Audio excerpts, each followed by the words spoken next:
ben ritornati a Palazzo Mocenigo per questo secondo incontro legato alla mostra sul ritratto veneziano dell'Ottocento, che è un secondo approfondimento, un secondo affondo che aiuterà a comprendere e a calare lo spettatore su quello che è stato lo spirito di genesi della mostra del 1923, che aiuta a comprendere quella che è quella in corso. L'intervento interessantissimo di oggi è della co-curatrice della mostra insieme a me, della mostra attuale, la dottoressa Elisabetta Barisoni, responsabile della Galleria Internazionale d'Arte Moderna di Capesaro, che è la vera responsabile di tutto l'animo di questo museo meraviglioso, e non solamente per l'aspetto della mostra, ma proprio per tutta la questione legata alla Galleria Internazionale d'Arte Moderna. Elisabetta Barisoni parlerà della figura di Nino Barbantini, il curatore dell'epoca, e di questa straordinaria figura che ebbe un ruolo fondamentale nella storia della civiltà museale veneziana. Quindi grazie alla vostra presenza, grazie Elisabetta, e non voglio perdere ulteriormente tempo alla sua presentazione. Grazie.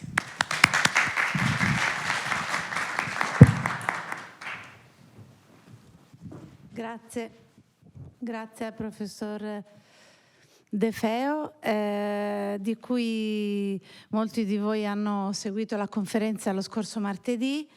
Ricordo che tutte le conferenze, per i vostri amici, familiari o studiosi non fossero presenti o non fossero impossibilitati a seguirle, sono registrate e quindi saranno poi rese disponibili come patrimonio immateriale della Fondazione Musei Civici di Venezia sul sito di Capesaro. Noi di norma, lo dico perché non è scontato, abbiamo già caricato sul sito di Capesaro alcuni convegni, anche quello sulla donazione Sironi, insomma ci sono vari argomenti, se avete tempo, piacere, o anche comunque per motivi di studio o di approfondimento.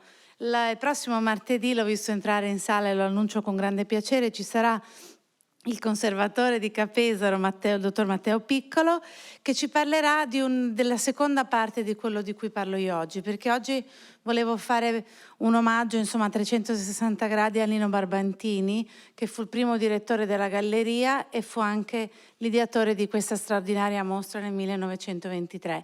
Matteo Piccolo, il prossimo martedì, invece parlerà del proseguo, cioè delle conseguenze di questa mostra nel 1923, quante opere dell'Ottocento entrarono nelle collezioni di Capesaro, nelle collezioni delle gallerie dell'Accademia, insomma cosa rimase nelle mani pubbliche o private, ma soprattutto pubbliche, dopo questa mostra.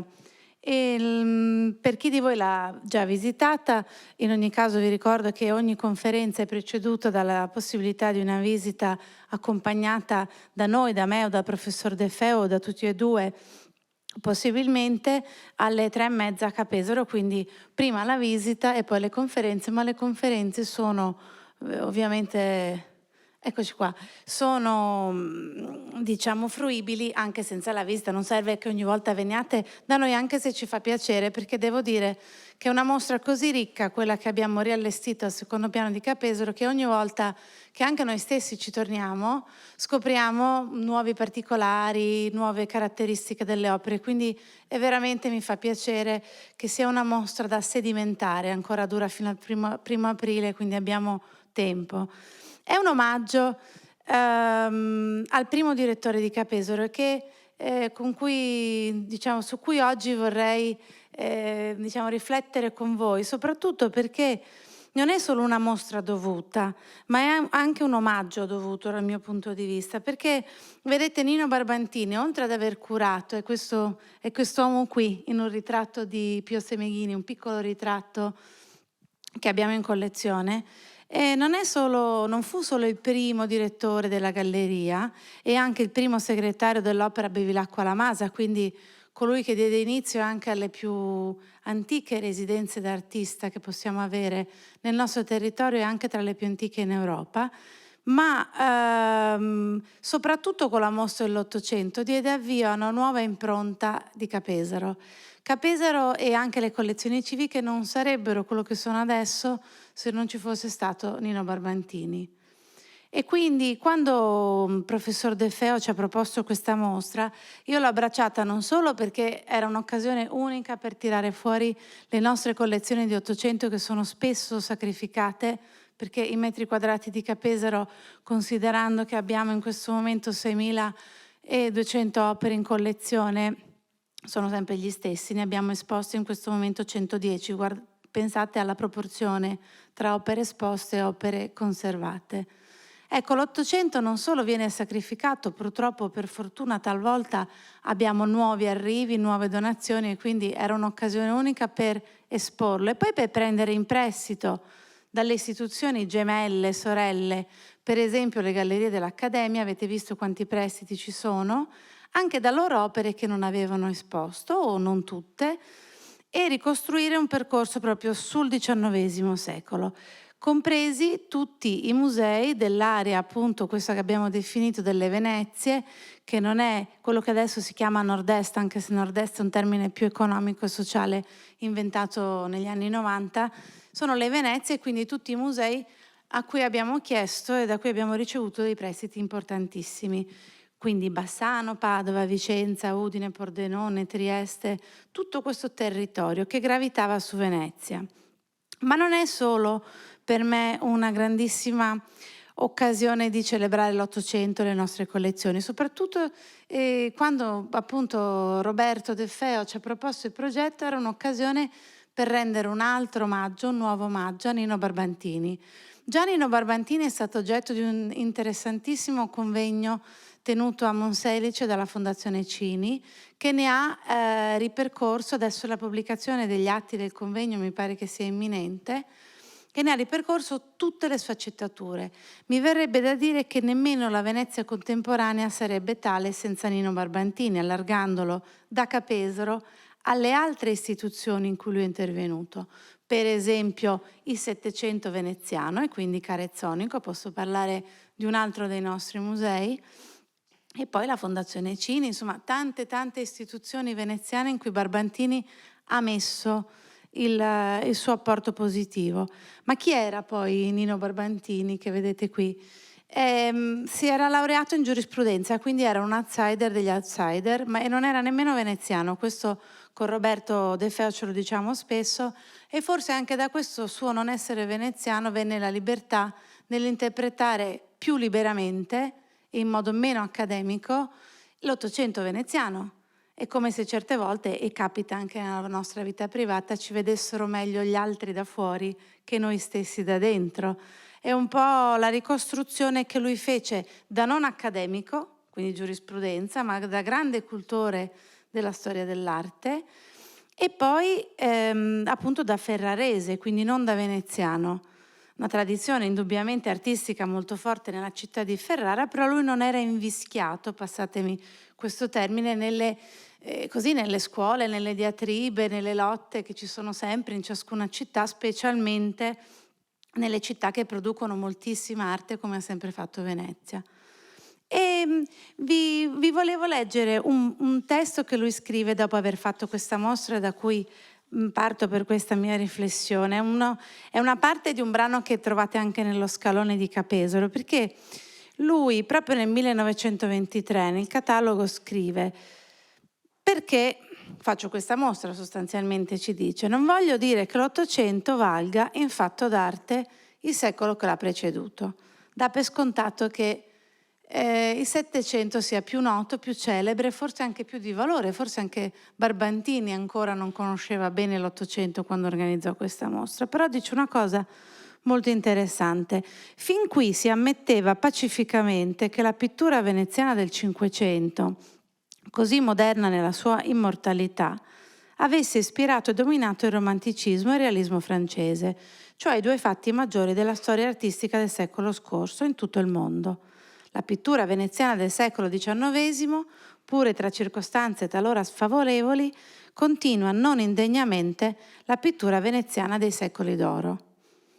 Ecco, Barbantini parte da questo punto di vista per affrontare l'Ottocento, cioè cercare di tirarlo fuori da ovviamente un predominio evidente a Venezia della gloria dei secoli d'oro, cioè il 500, parte del 600 e poi il 700. E quindi non è facile, proprio per questo diciamo, sottolineiamo il fatto che lui venisse da fuori Venezia, perché probabilmente era l'unico che poteva avere questo sguardo vergine sull'Ottocento. Ma poi non ci arriva subito, perché guardate la vicenda del suo arrivo a Venezia, che appunto vi dicevo come laureato in giurisprudenza, è una vicenda singolare anche per come lui diventa direttore, perché saprete cose, vi dirò cose ovvie, ma per i non veneziani meno.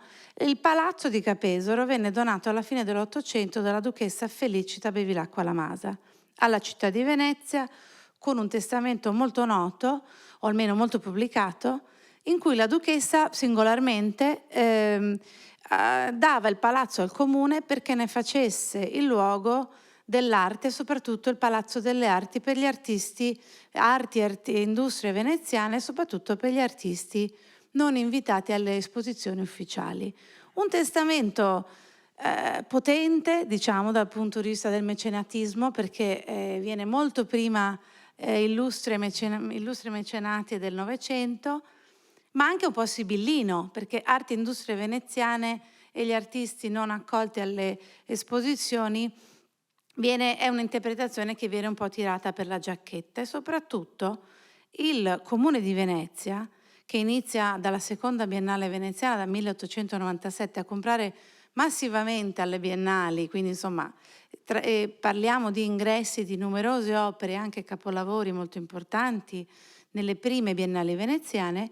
A un certo punto non sa bene dove collocare questa collezione d'arte moderna, perché guardate, in quel momento in effetti a Venezia, se non ci fosse stato lo slancio di quelle giunte comunali, di quel comune, non ci sarebbero state opere d'arte moderna aperte al pubblico, diciamo una collezione d'arte moderna del comune. Ebbene, il comune a un certo punto, cioè nel 1902, decide aveva questo palazzo, il palazzo di Capesaro, per le mani, e decide di destinare lì la collezione d'arte moderna. Ripeto, per i veneziani è una storia che sapete a memoria, e lì entra in gioco il concorso per trovare un direttore di questa galleria, perché diventa una galleria che sì riceverà i maestri diciamo dell'arte internazionale, pensiamo per esempio ai Borghesi di Calais di Rodin, tra le prime opere a entrare, ma soprattutto dovrà anche ottemperare a questo testamento, quindi esporre arte e industrie veneziane, insomma mettersi anche nell'ambito dell'arte contemporanea. E il concorso che fa il comune e che appunto vince Nino Barbantini è un concorso che assomma le due cariche: direttore di Capesaro, della Galleria d'Arte Moderna, e segretario dell'Opera Bevilacqua La Masa. La prima parte della vita di Barbantini qui a Venezia, dal 1907 sostanzialmente alla Prima Guerra Mondiale, dovete immaginarla come una grande costruzione di significato intorno a un luogo che non esisteva. Per quello dico che lui è importante per la stessa definizione di Capesaro, perché non esisteva prima, non esisteva un museo civico d'arte moderna a Venezia, quindi lui dà l'imprinting, non solo battaglia con la commissione acquisti per far acquisire alcuni capolavori, per esempio Klimt, tanto per non dire una delle opere più famose della nostra collezione, ma poi soprattutto si impegna moltissimo sull'arte contemporanea. Arte contemporanea è una vicenda anche questa molto nota che non posso ripercorrere qui con voi, ma la vicenda di supporto agli artisti ribelli capesarini, cosiddetti ribelli, che poi erano o non erano ribelli, erano sicuramente ribelli rispetto a Fradeletto e all'istituzione biennale di Venezia, ma insomma Casorati, Gino Rossi, Martini, Moggioli, Valeri, tutta questa nuova avanguardia di ragazzotti, che poi appunto Martini e Rossi parte per la Francia sulle orme di Gauguin, che cerca di svecchiare in altro modo la pittura veneziana. Ecco, questi sono gli artisti a cui Barbantini non solo si affeziona come direttore, ma vive insieme a loro, vive tra Capesaro e Burano questa grande vicenda dell'avanguardia di inizio secolo. Inaugura le residenze d'artista al terzo piano del museo e fa tutto questo, questa è la prima parte della sua vita a Capesaro, fa tutto questo prima della Prima Guerra Mondiale. E quindi dal mio punto di vista attua una vera idea di Palazzo delle Arti. Dobbiamo immaginare tutti questi capolavori dell'arte internazionale che dalle biennali arrivavano a Capesaro, e poi Barbantini che organizzava le mostre, la prima monografica di Boccioni, Umberto Boccioni, 1910, espone a Capesaro. E quindi è una vicenda che lui da un certo punto di vista vive in prima persona, non solo come direttore o segretario della Bevilacqua La Masa, ma la cesura, e qui arrivo al nostro 1923, è proprio la cesura della Prima Guerra Mondiale, perché tutto cambia alla Prima Guerra Mondiale, non solo cambiano gli artisti, tanti artisti muoiono anche, ma non è il caso per esempio di alcuni capesarini, sopravvivono, ma cambiano pittura, cambiano scultura, cambiano interpretazione. Non è più un momento d'avanguardia. Nel 1919 c'erano milioni di ragazzi che erano morti, milioni di giovani morti nelle trincee, nella guerra di logoramento. E quindi cambia Martini, Casorati è già partito per i lidi, diciamo, del classicismo. Anche Gino Rossi tenta di tenere insieme questo gruppo, ma si sfalda e poi si sfalderà anche psicologicamente. Sappiamo che Gino Rossi poi, diciamo, finirà il suo percorso artistico e di vita più o meno appunto senza produrre così tanto e soprattutto con gravi problemi psicologici. Ma oltre a Gino Rossi è lo stesso Barbantini che rivede la vicenda di che cos'è Capesaro, che cosa deve diventare Capesaro.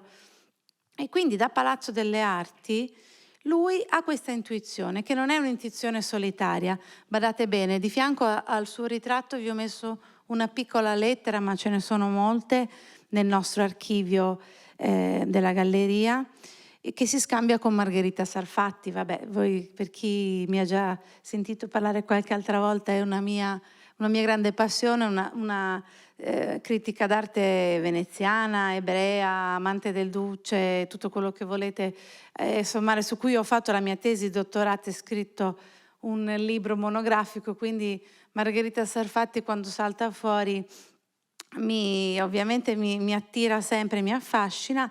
Detto questo, Margherita Sarfatti non fu solo tutte le cose che vi ho elencato alla rinfusa prima, ma fu anche veramente la regina d'Italia senza corona, fu definita così, perché fu per almeno 20 anni, dal 19 al 39, colei che guidava le scelte politiche e culturali del fascismo, che era nel 19 appena nato e nel 39 era già regime. Quindi Barbantini, questa è una lettera che si scambiarono nel nostro archivio mostre. Abbiamo l'archivio della mostra dell'Ottocento veneziano, un archivio che con il professore De Feo abbiamo consumato, no? Perché gli archivi rimangono per i posteri, per i figli dei nostri figli, però abbiamo consultato perché riporta tutti i prestatori e tutti i colloqui scritti che ebbe Barbantini in quella frenetica estate del 1923. Ebbene, perché metto Margherita Sarfatti? Perché Barbantini decide di entrare nella, come si dice, nella battaglia per l'Ottocento, che non è un dibattito neutrale. Lo dico dal punto di vista della critica d'arte del Novecento. Cioè parlare di Ottocento nel 1919, nel 1920, era una mossa molto importante, perché Nino Barbantini aveva capito che sull'arte contemporanea non poteva proseguire sulla stessa linea, un po' perché gli artisti che vi ho detto prima avevano cambiato bandiera, cambiato gruppo, cambiato stile. Dall'altro punto di vista, parlare dell'Ottocento era anche strumentale a accreditarsi come critico d'arte. Parlavano di Ottocento Oietti, parlavano di Ottocento Sarfatti, Somarep, tutti i critici d'arte degli anni 20 e 30 a un certo punto iniziano a parlare del loro Ottocento. E guardate che l'Ottocento ognuno se lo tira per la giacchetta ancora una volta come vuole, perché talvolta viene vissuto in funzione antifuturista. Beh, con i futuristi ce l'avevano un po' tutti. Guardate anche la rassegna stampa del 1923 della nostra mostra dell'Ottocento, Ci sono tanti articoli in cui si dice benissimo, non c'è alcuna striscia di scopa futurista né sgorbi cubistici che ci offendono. Quindi diciamo che sulle avanguardie negli anni 20, con le avanguardie ce l'avevano un po' tutti. Però è anche vero che c'erano diverse interpretazioni. E perché dico che non ci sono gesti neutrali, ma tutti i gesti sono politici, anche i gesti di critica d'arte, anche la moda è politica. Non so, il diavolo veste Prada, mi viene in mente, è proprio così, come ci si veste, come si scrive, le mostre che si fanno, è politica. Politica nel senso che Margherita Sarfatti, per esempio, trasferitasi da Venezia a Milano, fa una sorta di cosmogonia, ricostruisce una sua visione dell'Ottocento lombardo a suo piacimento, scegliendo gli artisti che desidera lei inserire, da Leonardo, Luini, Ranzoni, alcuni Previati, alcuni divisionisti, per arrivare dicendo che gli epigoni di questa grande evoluzione dell'Ottocento sono i suoi artisti, cioè gli artisti di Novecento italiano. E Novecento italiano in quel momento sono Carrà, Sironi, Funi, insomma gli artisti che sono ritornati all'ordine, ma secondo l'accezione di Margherita. Martini parzialmente, ma questa è la sua cosmogonia. Ricrea la storia del mondo. La storia non è mai neutrale, la storia è politica, anche la storia nei libri di scuola è politica, nel senso che si può ricostruirla secondo diversi aspetti. Ecco che Oietti la ricostruisce, per esempio, in senso fortemente antifuturista. Sarfatti non ce l'aveva così tanto col futurismo, anche perché era in strettissimi rapporti con Sironi, e Sironi arriva dal futurismo e Carrà arriva dal futurismo.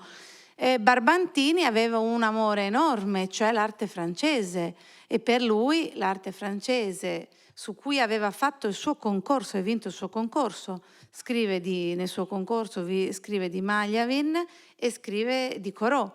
Aveva una grande passione, una grande inclinazione per l'arte francese.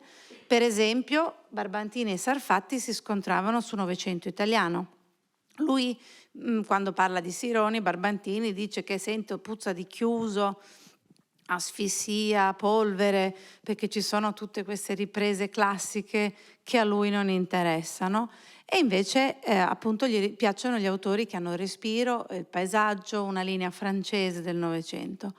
Oietti, grande Oietti, che poi scrive anche dei commenti molto positivi alla mostra del 1923, stranamente positivi, e cerca di ricostruire anche lui una linea dell'Ottocento, tanto quanto poi Emilio Cecchio, Somare, ognuno, i toscani cercavano di rifare la linea dell'Ottocento dei toscani per arrivare a diciamo presentare il loro Novecento. E quindi Barbantini fa un'operazione molto intelligente perché si accredita come protagonista della critica d'arte nel momento in cui sono nati i fasci di combattimento e poi nascerà il governo fascista, e quindi si stanno muovendo tante pedine politiche.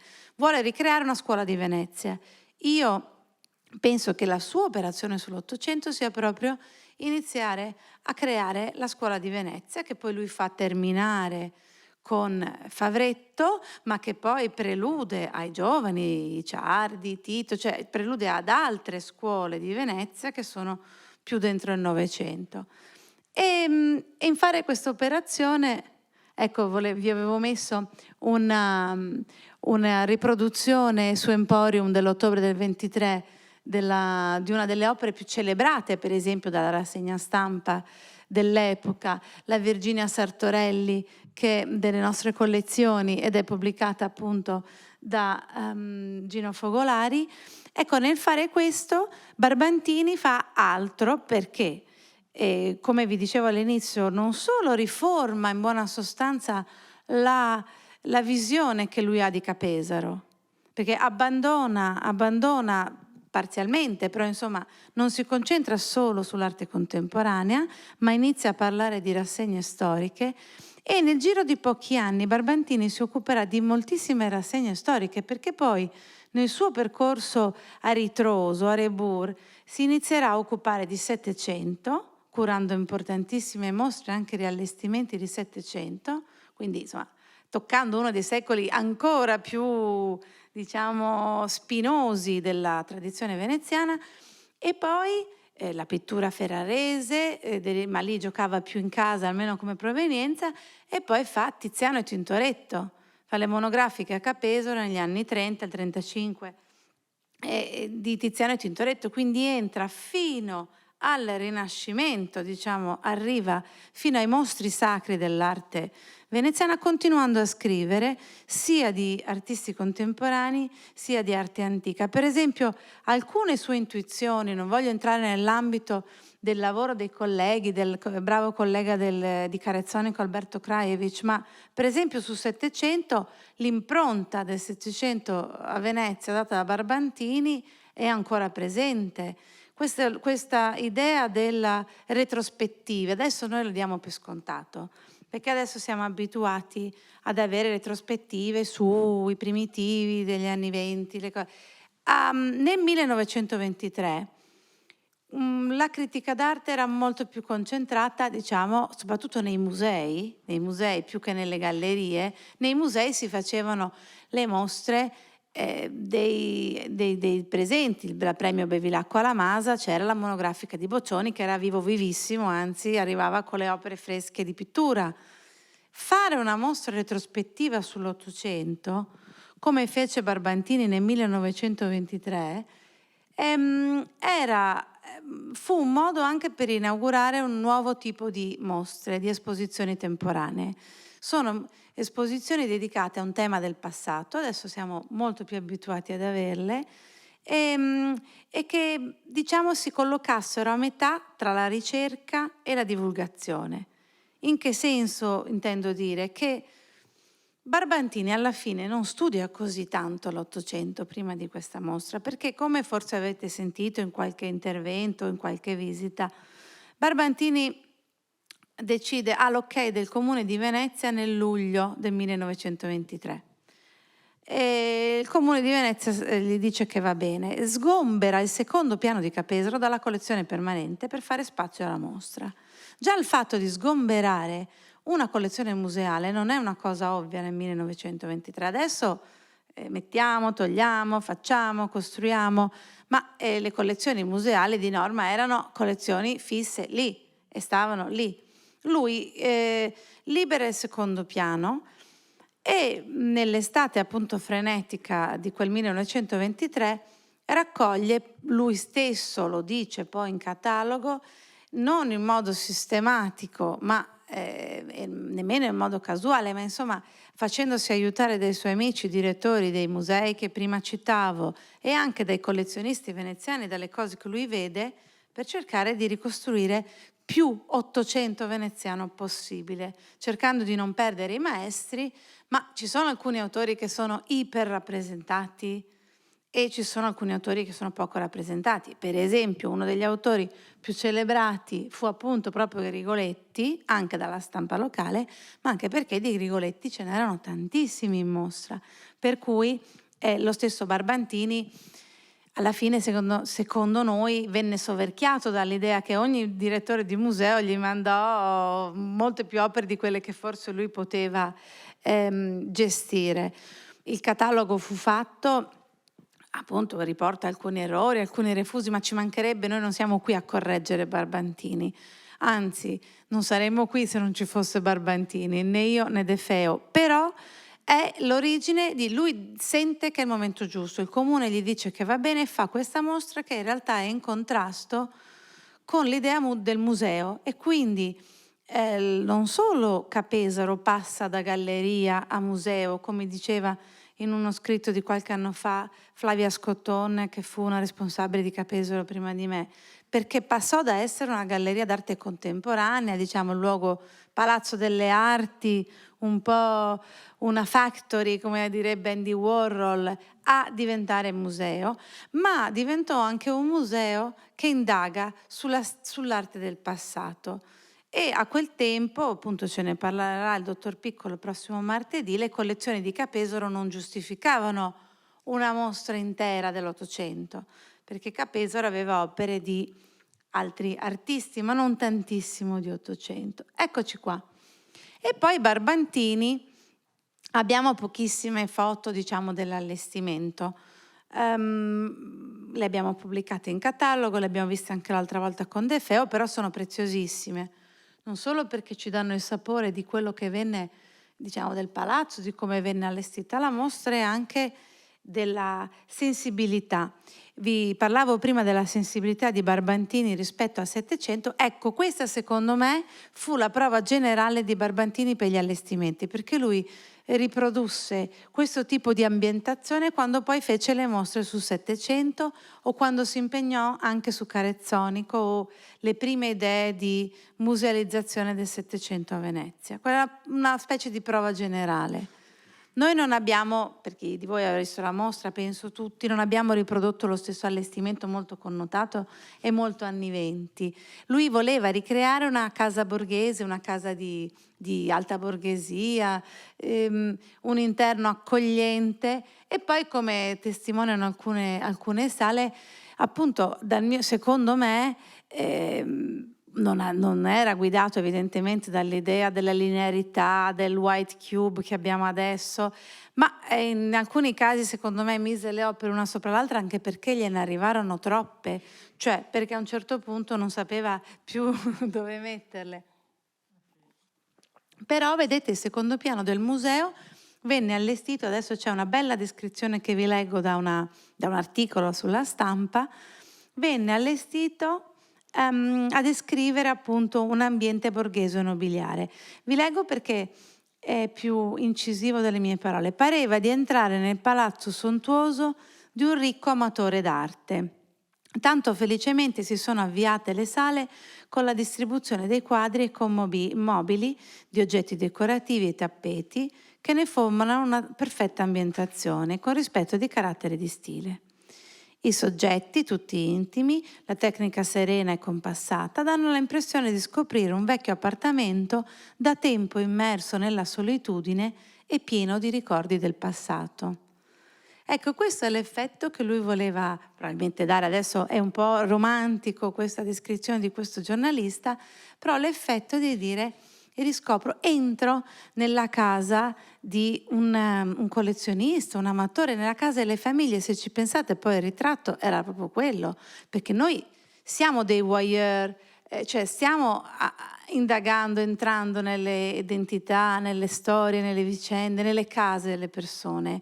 Sono antenati, quelli erano persone vive, erano padri, mogli, figli, e quindi stiamo in un certo senso violando un luogo che lui riambienta.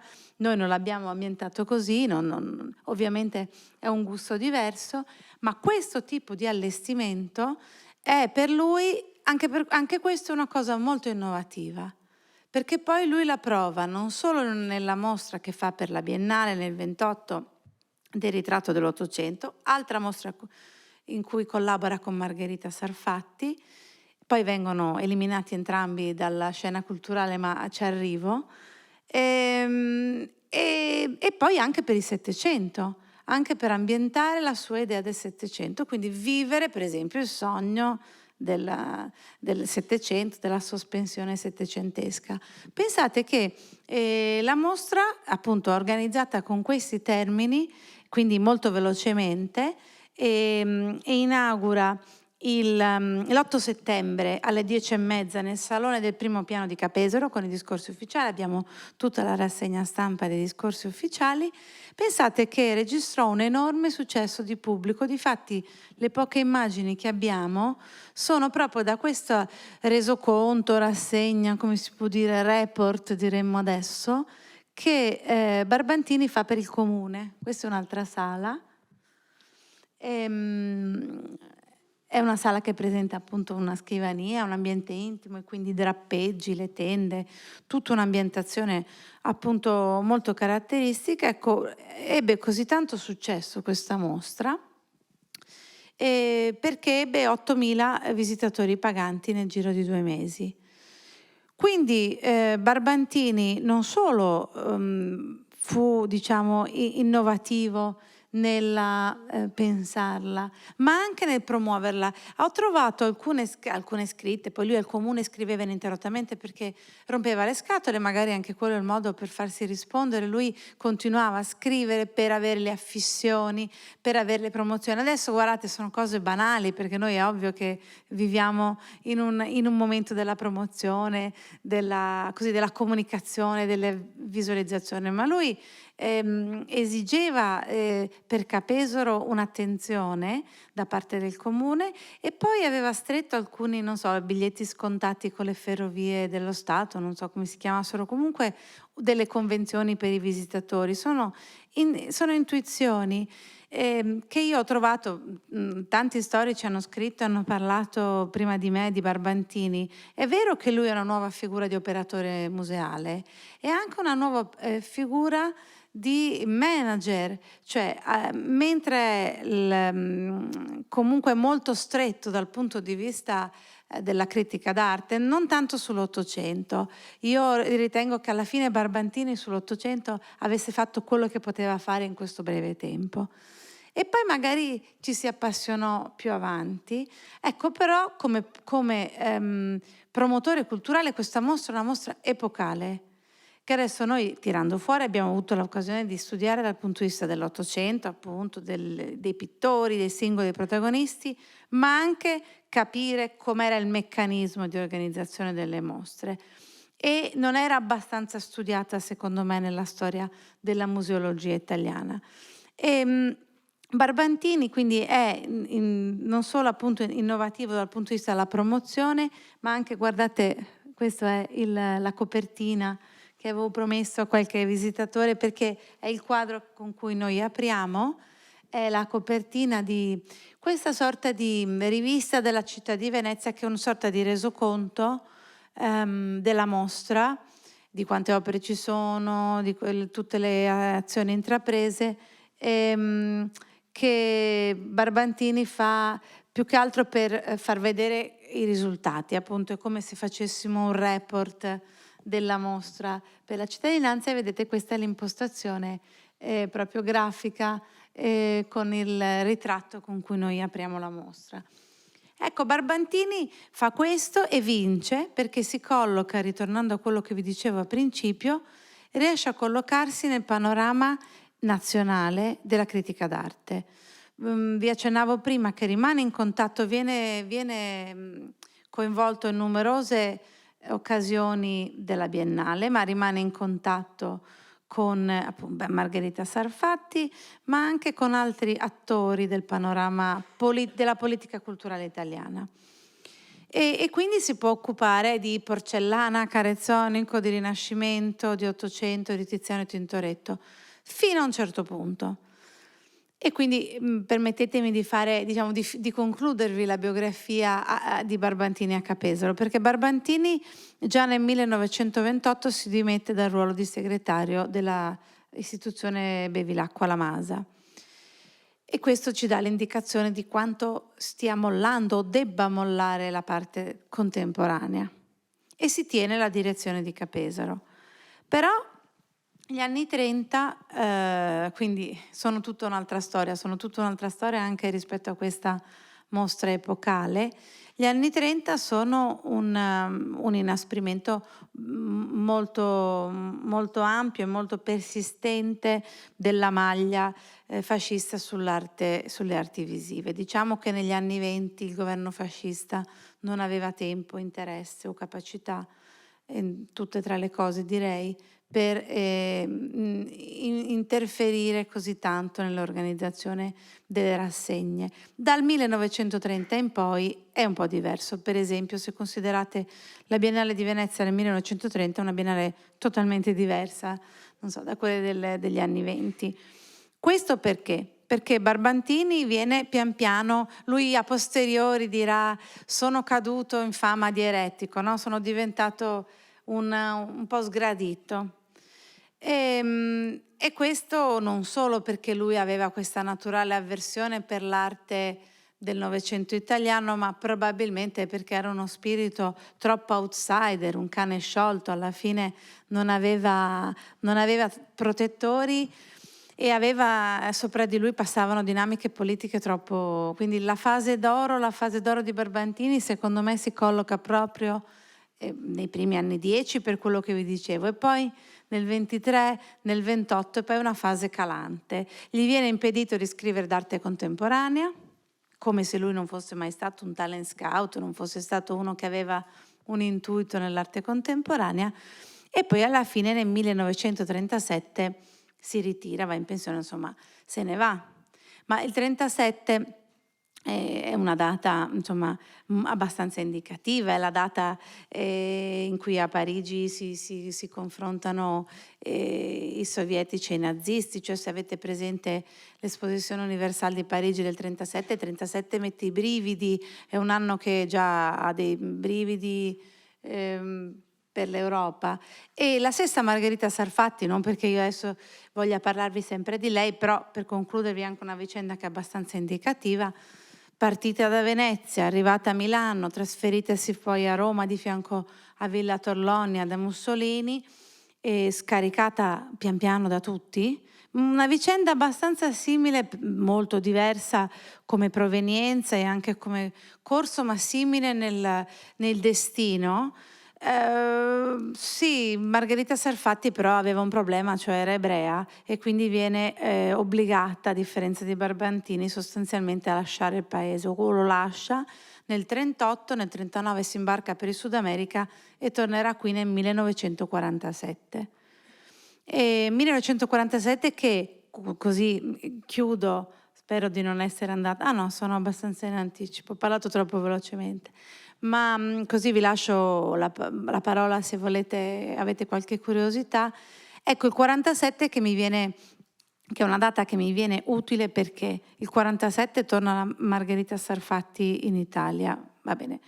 E nel 48 viene organizzata la prima mostra dopo la Seconda Guerra Mondiale. Il sindaco ai Ponti è la Biennale. Insomma, l'ha studiato moltissimo, non dovete ascoltare me, dovete sentire la professoressa Portinari di Ca' Foscari. Insomma, la Biennale del 48 è la Biennale in cui si rivedono in faccia gli artisti, in cui si rivedono le persone. È la Biennale in cui arriva anche la collezione di Peggy Guggenheim, però arriva nel padiglione greco perché la Grecia è ancora in guerra. Non vorrei fare similitudini col tempo presente, ma una Biennale molto particolare. Bene, nel 48 e negli anni 50 Barbantini torna fuori, mentre Sarfatti, ma tanti altri, ormai sono fuori dai giochi, nel senso che Sarfatti racconta, mi sembra, non so se Indro Montanelli o forse qualcun altro, c'è in un memoir in cui parlano di una biennale degli anni 50, pensate, a Venezia, in cui a un certo punto i giornalisti tornavano in pullman dalla biennale e qualche giornalista si alzò in piedi dicendo: c'è la Sarfatti sul pullman, fatela scendere. No, non me ne vado, fate scendere lei. E mi sembra che Indro Montanelli, non proprio diciamo di primo pelo, ma raccontasse che di essersi alzato dicendo: ma cosa fate scendere a Mira in mezzo a strada una signora di 70 anni, perché a quel punto Sarfatti aveva 70 anni ed era talmente tanto l'odio rispetto per esempio alla critica d'arte. Lei insomma non aveva fatto le leggi razziali, sicuramente lei aveva fatto la critica d'arte, aveva appoggiato Mussolini indubbiamente, ma la volevano mollare per strada e mi sembra che la mollarono. E questo, che non mi ricordo, lo trovate da qualche parte anche su internet, questo così aneddoto, questo intellettuale o giornalista scese con lei in mezzo alla campagna. Questo era tale l'odio per il momento della critica d'arte, per quello dico sono tutti fatti politici. Mentre lei non ebbe più, a ragione o meno, una diciamo possibilità di replica. Sapete che scrisse un libro in Sud America in cui non riuscì a non citare mai la parola fascismo, parlando della sua biografia, e poi invece recentemente, parlo di 7 anni fa, è stato ritrovato il manoscritto vero diciamo, la vera storia in cui lei scrisse Mussolini come lo conobbi io. Però un libro che lei evidentemente non poteva pubblicare a suo tempo perché aveva metà dei parenti ebrei in Italia, quindi insomma o una o l'altra, o il libro su Mussolini o la vita di tutti i suoi parenti, Levi, Grassini e quant'altro. Abbiamo in mostra, e da qui mi ricollego alla lettera di prima, 2 ritratti dei bisnonni di Margherita Sarfatti, coniugi Laudadio, che lei appunto scrive a Barbantini, ve li presto molto volentieri, di Grigoletti, che si trovano uniti per la prima volta perché la signora Laudadio era stata esposta altre volte e invece lui era scomparso dai nostri radar. Invece Barbantini, proprio per parlare del 48, nel 48 ha la sua rivincita, non solo perché inizia a mettere ordine, ma non tanto nella parte dell'Ottocento e del Settecento, o non solo, perché lì c'era già un po' di ordine, soprattutto Barbantini mette ordine sulla parte precedente, l'avanguardia. E allora nascono le mostre sui primi espositori di Capesero e lui rivede in prospettiva, scrive dei libri e dei testi molto importanti in cui rivede in prospettiva i primi anni del Novecento. È come se avesse avuto il tempo necessario per capire retrospettivamente quante cose belle aveva fatto. E quindi, allora lì, ma non voglio rubare l'argomento a Matteo Piccolo per la prossima settimana, mentre la mostra dell'Ottocento originò l'arrivo di numerose opere del XIX secolo nelle collezioni e o a Venezia, la vicenda dei Capesarini, che vi ho così brevemente raccontato o ripercorso con voi, non era molto documentata nelle collezioni di Capesero, anzi quasi per niente. Cioè tutti questi passaggi, Barbantini nei primi del Novecento era così impegnato, secondo me, a scoprirli, a supportarli, a far su e giù col sandalo da Burano a Capesero, Capesero-Burano, che non si preoccupava di fare un museo, cioè di musealizzarli. Quindi non riuscì a trattenere Boccioni, non riuscì a trattenere Casorati. Le signorine di Casorati fu comprato alla Biennale. E Gino Rossi, Martini, se voi guardate lo stato delle collezioni di Capesero rispetto ai Capesarini, in alcuni cataloghi, per esempio nel 37 o 38, cioè fino al secondo dopoguerra, è come se non fosse successa questa vicenda, o quasi. Poi invece, attraverso le donazioni della famiglia Barbantini, i cui eredi hanno felicemente insomma prestato anche a questa mostra, perché cose di 800 lui se le tenne anche per sé, e attraverso le sue donazioni e altre donazioni, Moggioli, insomma ci sono, si è ricucita anche questa, diciamo, storia che non è la storia mia, ma è la storia appunto di Nino Barbantini, ricucita anche a livello di collezioni. Quindi adesso possiamo contare su una buona testimonianza, non solo dell'Ottocento di cui abbiamo detto, ma anche della prima fase eroica di Barbantini, quindi del suo palazzo, del suo sogno di fare un palazzo delle arti. Grazie, io ho finito.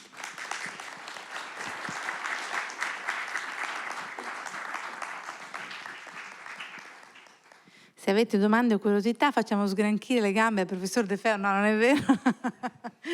Glielo passo io. Ma vai, ma stavo scherzando. Curatori multitasking. Sì, grazie. Allora, una domanda. Qual era la condizione delle arti a Venezia quando arrivò Barbantini? E soprattutto, avremmo oggi le collezioni, al di là del fatto che lui si spese per il Settecento e per altre cose, avremmo le collezioni più o meno intatte che ci sono arrivate, che si erano salvate dalle grandi vendite dell'Ottocento. Chiedo questo perché io mi sono fatta l'idea che Barbantini da una parte e Lorenzetti dall'altra, famoso per la guida che fissa tutto quello che c'è a Venezia, un po' come fece Ongania quando pubblicò i famosi libri per raccontare cosa c'era anche perché molte cose venivano poi vendute, parti musive di San Marco sono finite al Pushkin, per dire, e sono state poi ritrovate, e quindi e però lì sono rimaste. Quindi mi sono fatta l'idea che questi due uomini appassionati di arte e anche di Venezia e che hanno collaborato si siano spesi anche per salvare dal depauperamento ulteriore la città, che già aveva subito profonde razzie in periodi precedenti. Primo. Secondo, che cosa fece Barbantini dal 38 al 48? Terzo, periodo fascista, commissioni per la selezione della Biennale, Barbantini e anche Sarfatti fecero parte per un periodo, poi ci fu quell'intervento, se non ho letto male una cosa perché mi incuriosiva, ho cercato un po', ci fu un intervento del presidente dei sindacati degli artisti che intervenne a Roma per chiedere che fossero estromessi coloro che non avevano la tessera. Lui venne estromesso perché non aveva la tessera, suppongo, e la Sarfatti anche, perché a un certo punto non ci furono più nelle commissioni, però c'era un pittore al quale è stata dedicata una mostra recentemente all'Istituto Veneto, che è Italico Brass. Italico Brass, che aveva creato una propria galleria personale e che ha venduto opere in giro per il mondo, ce ne sono nei musei d'America tantissime.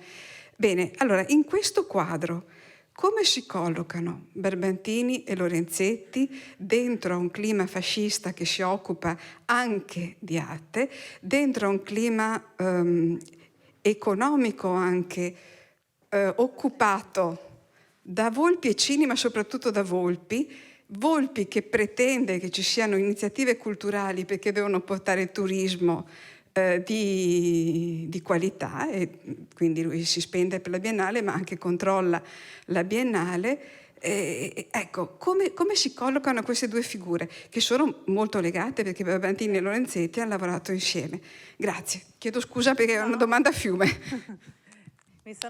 Mi sono segnata le domande perché sono più domande. Allora, la prima, se non erro, intanto la ringrazio, era sullo stato dell'arte di Venezia quando arriva Barbantini. Allora, è ovviamente una risposta molto complessa. Ecco, mi veniva in mente Sileno Salvagnini, il suo sistema dell'arte, i suoi studi che aveva fatto per lungo tempo. Evidentemente lo slancio di Venezia rispetto alle biennali veneziane, quindi il sistema di acquisizione alle biennali veneziane è determinante. Io parlo dal punto di vista di Capesero e di quando Barbantini arriva. Che cosa si trova in mano?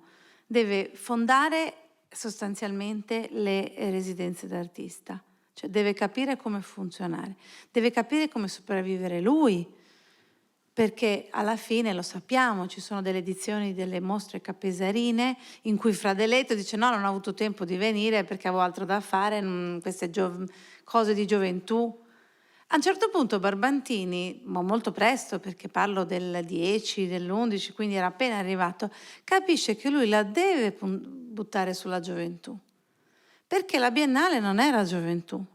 E questo io sono molto d'accordo con alcuni critici che hanno detto che Barbantini, che continuava a pungolare dicendo io espongo i giovani, la gioventù, i giovani, e pungola a un certo punto anche la Biennale ad aprire non solo ai maestri internazionali che scendevano organizzando i loro padiglioni, diciamo, molto sicuri, perché erano già maestri riconosciuti, ma anche ad aprire ad alcuni premi, ad alcuni padiglioni, ad alcune esperienze un po' meno, diciamo, assodate come nella storia dell'arte. Quindi questa è la situazione che lui si trova nel 1907-1908 di Venezia, cioè in generale dal punto di vista di Capesaro. Lui deve creare una reputazione, deve creare banalmente deve capire come far coesistere le sue volontà di arte contemporanea con i maestri che entrano, deve capire anche come influenzare la commissione acquisti del comune, perché sappiamo in alcune volte che lui punta i piedi perché dice no, non comprate questo, non comprate quest'altro, però ci sono alcune opere che non entrano. ci sono alcune correnti che non entrano o alcuni autori che lui non riesce a fare acquisire. Poi ci sono alcuni eccellenti appunto esempi, ma ce ne sono tantissimi, in cui lui si impunta e malgrado tutto riesce a farli comprare. Poi Barbantini nel sistema, cioè entra diciamo come dipendente, non dico come dipendente comunale, però lui era molto legato al sistema civico, per quello i suoi contatti, i suoi appoggi, però aveva questa, guardate, poi non è così diverso diciamo dalla connotazione che la Biennale poi ha avuto quando è diventato ente autonomo, cioè aveva però sempre questa Biennale che era la spunta, la stella. Allora chi è che badava? Umberto Boccioni, divisionista? Meno persone di quando Calano nel 1910 arriva Klimt con la sua mostra. In realtà alla fine Klimt tutti lo criticano, ho esagerato, ma tanti lo criticano e Barbantini dice no, scusate, dobbiamo comprarlo, e lo fa comprare prima di Roma. E poi Roma è in affanno, lo riescono a comprare nell'11. E quindi Barbantini doveva giocare su tanti tavoli, parlo dei primi anni 7, 8, 10. Dall'altro punto di vista, per la dispersione dei beni, io non penso, cioè sicuramente ci sono, io penso che per esempio in Lorenzetti ci sia fortissimo l'idea di documentiamo, cioè fotografiamo che cosa esiste, ed è una conversazione che ho fatto recentemente col direttore dell'ICCD, dell'Istituto Centrale Catalogo e Documentazione di Roma. La fotografia cosa serviva? Intanto a far vedere prima delle leggi di conservazione del patrimonio, perché uno poteva arrivare a portarsi via quello che voleva. E quando si spiega agli stranieri, intendo dire i non europei, che cosa vuol dire il patrimonio adesso per noi, e ormai ce l'abbiamo nel DNA, cioè non serve che dica ai miei figli che le opere di Capesaro non posso venderle perché un giorno, o che me le posso portare a casa, questo è nel nostro DNA. E quindi prima delle leggi sulla conservazione, che sono appunto leggi comunque quasi tutti questo tipo di leggi nascono nel periodo fascista, allora l'idea della fotografia, ne parlavo appunto col centro documentazione, perché dicevano la fotografia era uno strumento per attestare che lì c'era quel mosaico, che c'era quell'affresco, che c'era quell'oggetto che tu magari dopo non trovavi più e risbucava al Pushkin oppure al British, poveri, British, non voglio sparare sul British che mi pare ne abbiano già abbastanza. E quindi io però non penso che la mostra dell'Ottocento, mi sono fatta l'idea che Barbantini l'abbia fatta per non disperdere l'Ottocento, perché in realtà lui pescava dalle collezioni private e poi alla fine alcune cose le ha acquisite, ma soprattutto pescava anche dalle collezioni pubbliche. Per carità, anche il direttore di Bassano avrebbe potuto vendere le opere dopo averle esposte qui. Io penso invece che la sua volontà di indagare l'Ottocento fosse una prova generale proprio per attestarsi come critico d'arte in uno degli ambiti più spinosi, perché guardate che è molto difficile giudicare quello che è appena successo. Se volete vi faccio un saggio su Giulio Cesare, ma se mi chiedete di giudicare 40 anni di Berlusconi mi trovo in imbarazzo, perché non abbiamo la distanza è necessaria per capire tutto quello che è successo. Quindi lui si mette nel peggiore dei dibattiti, cioè quello sull'Ottocento, dove ci sono i big, Oietti, Giara Sarfatti, ma anche insomma tutti si parlano di Ottocento. Non penso che lui avesse lì per lì questa idea di preservare, anche perché Barbantini, come vi dicevo prima, non aveva l'idea di accumulare, cioè lui fa venire Boccioni ma poi non gli dice lasciami un'opera, non crea, sull'Ottocento è un pochino diverso perché inizia ad avere questa coscienza di museo, però lì per lì non penso che la mostra sia animata dalla sua idea di non disperdere l'Ottocento, anche perché sinceramente forse lo considerava un po' inferiore rispetto al Cinquecento, cioè portarsi via magari un Tiziano, un Tintoretto, un mosaico antico, un conto, portarsi via un Grigoletti o che ne so, un Favaretto già forse Hayez gli piaceva di più, non lo so, portarsi via qualche altro autore della mostra poteva essere una dispersione un po' meno dolorosa. Io penso che però la sua coscienza sulla conservazione sia nata attraverso la mostra dell'Ottocento, ma soprattutto sul Settecento, perché invece quando lui testimonia e fotografa il Settecento, per esempio le porcellane, lui lì sì ha paura che tutta la storia, che le cose più importanti del Settecento spariscano, perché era un vendi, un fuggi generale. E devo dire che in questo senso si avvicina al lavoro incessante che hanno fatto, però ancora non c'era la sensibilità nei primi anni 10, forse più verso la fine degli anni 20, che bisognasse tenere a casa i beni. Non facevano, secondo me, tutte queste operazioni per l'idea che fossero vendute. Per quanto riguarda la domanda difficilissima di cosa fece Barbantini dal 37 al 48, scrisse, pensò e produsse probabilmente lo sappiamo, ma le riflessioni scrisse anche numerose monografie, numerosi libri, però non ebbe più un ruolo ufficiale. Prima lei citava giustamente le biennali. Allora, è vero il sindacato degli artisti, le lamentele, le faide, però alcune cose sono delle faide di cortile di facciata, soprattutto perché Barbantini non andava bene quando noi consideriamo, per esempio, prima citavo la Biennale 1930. Nella Biennale 1930 viene istituito il premio, diciamo, il tema a interpretazione. Intendo dire che la Biennale, in alcuni momenti, dal 1930 in poi, non dico che diventi una sorta di realismo socialista, perché esagererei, però entra, per esempio, una cosa su cui si scaglia Sarfatti ferocemente, l'idea che ci siano dei premi o delle sezioni, dei padiglioni che devono interpretare i soggetti, ascoltazione del discorso del Duce. E allora lì siamo in una fase totalmente diversa anche della critica d'arte.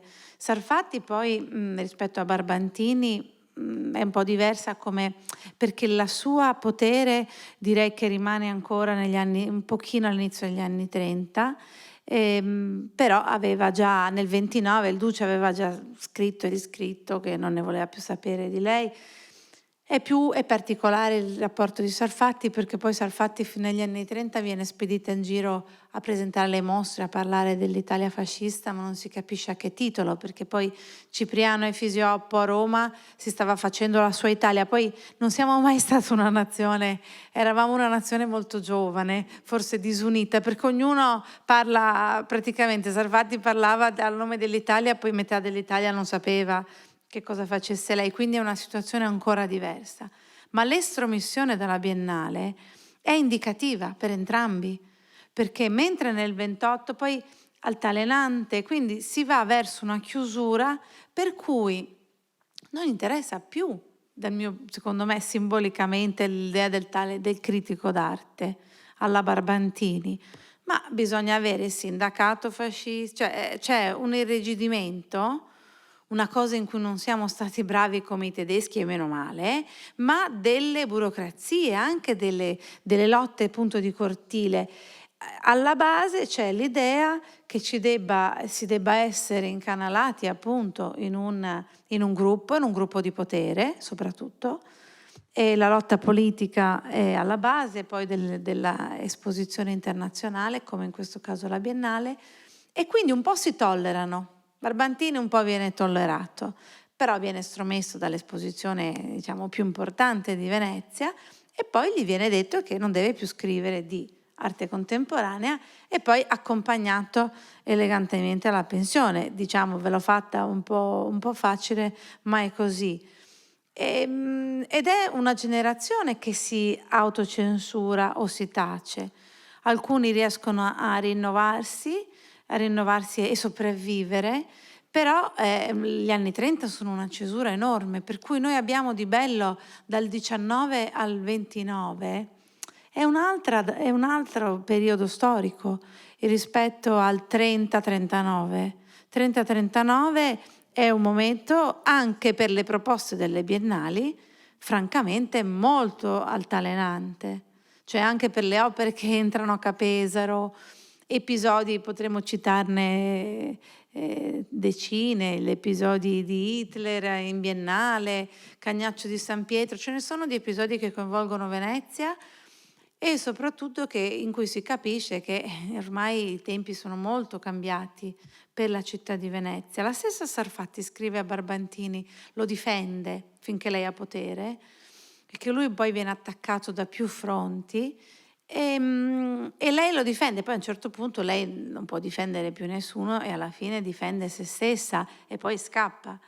Appunto, però lei era un caso particolare perché doveva a quel punto portarsi via tutta la sua storia, le lettere scambiate con Mussolini che non si sono mai trovate. La prossima mostra che faremo, se mai si troveranno le lettere che Mussolini scrisse alla Sarfatti, sarebbe lo scoop del secolo, ma chissà, quando le troveranno nessuno si ricorderà più di Mussolini e della Sarfatti, abbiamo la memoria corta.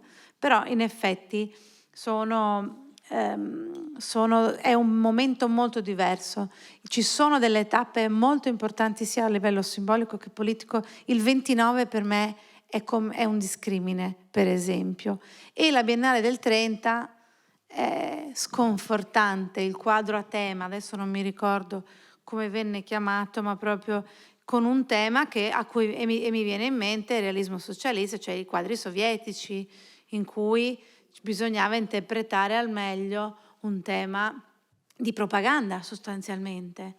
Poi, ripeto, meno male che non siamo stati mai così ligi neanche alle regole, perché alla fine dalle maglie di questa stringente organizzazione fascista sono scappate tante cose. Il premio Bergamo, che doveva essere un premio fascista, ebbe insomma punte di grandissima qualità, mentre il premio Cremona no.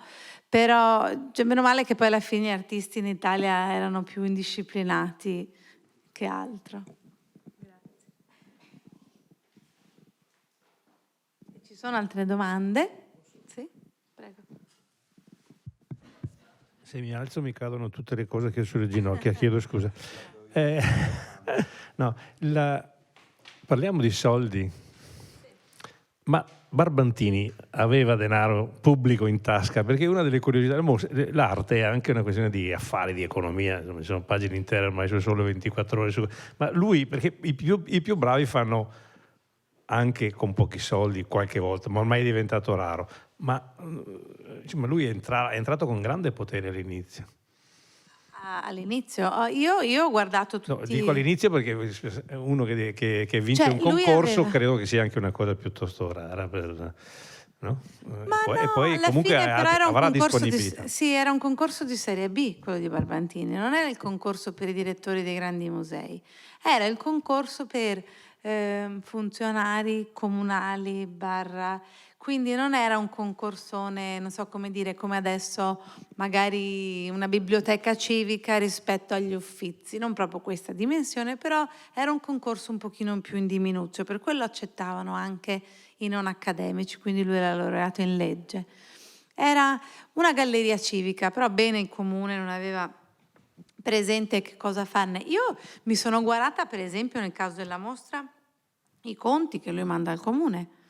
Cioè, aveva i soldi, sì, la delibera di giunta, se così si chiamava, non sono sicurissima che nel 23 si chiamasse così, comunque nel momento in cui il comune gli dice sì, lo fai, soprattutto gli dai i soldi.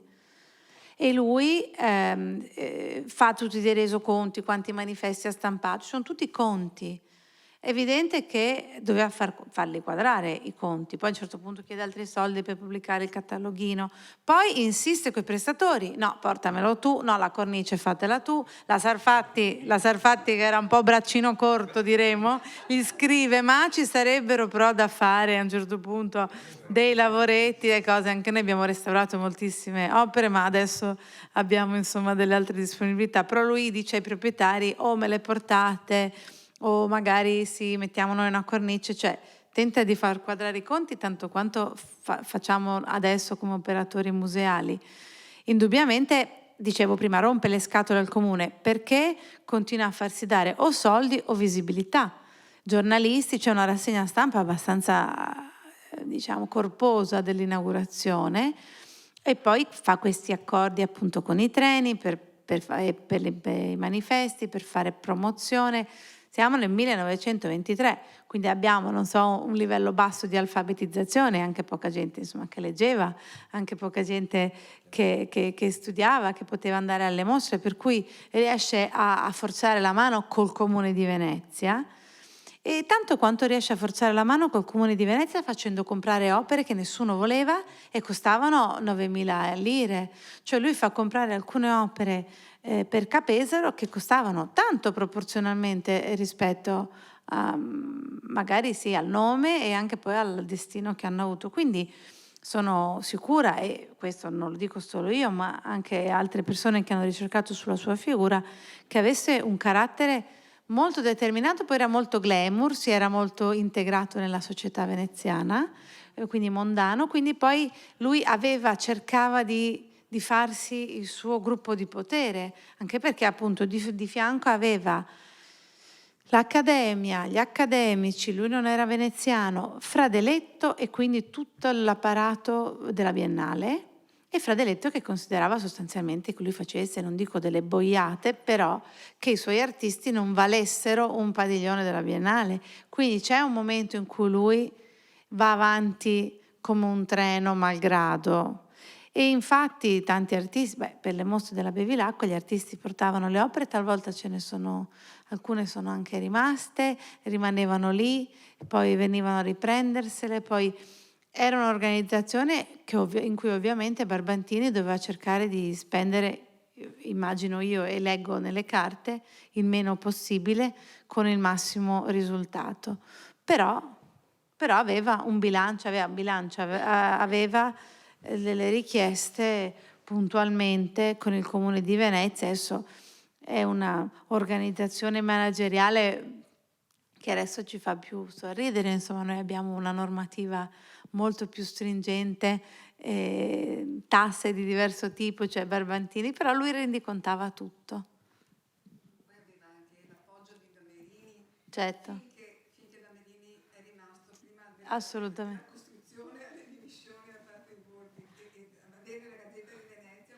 Lui aveva Damerini, certo, aveva la Gazzetta di Venezia. Ci sono tantissimi, devo dire, su questa mostra del 1923 rispetto ad altre rassegne stampa infuocate. Per esempio, contro la mostra del 13 scrivono tutti oscenità, tanti scrivono così. Nella mostra del 1923 la rassegna stampa è entusiasta, cioè scrivono tutti che sono riusciti a capire finalmente l'origine. Ce n'è una anche molto bella che diceva quello che di ricostruire quasi una venezianità, una storia dell'arte veneziana che porti al Novecento. Cioè i commentatori sono ecco sì, questo è uno dei commentatori che scrive: ho dunque cercato di rintracciare in questa mostra il nesso che collega l'antica pittura veneziana a quella moderna, ritornata intensamente indigena per mezzo dei ciardi di Ettore Tito, di Luigi IX, di Fra Giacomo, eccetera, in conseguenza la più puramente italiana. Quindi questo commentatore fa esattamente questo collegamento tra l'arte antica, l'Ottocento come tramite per sviluppare un'arte veneziana del Novecento, propriamente italiana, che è un aggettivo che negli anni *20* si usa, piaceva molto, italica o italiana, e lo collega alla nuova generazione, quindi Ciardi, Tito, Nono e Fra Giacomo. È proprio questo passaggio che fa. Probabilmente Barbantini avrebbe voluto, ma poi il suo interesse poliedrico lo porta a occuparsi anche di altri secoli, avrebbe voluto anche costruire, chi lo sa, una visione più novecentesca anche dell'arte veneziana, cioè implementare ancora di più le collezioni di Capesaro per l'arte novecentesca, che pure sono forti, appunto con gli autori appena citati. Però devo dire che i commenti rispetto alle prime mostre capesarine normalmente erano quasi inorriditi, tanti commenti, invece rispetto alla mostra del 23 quasi tutti entusiasti, insomma. Aveva lavorato. Grazie a tutti, grazie.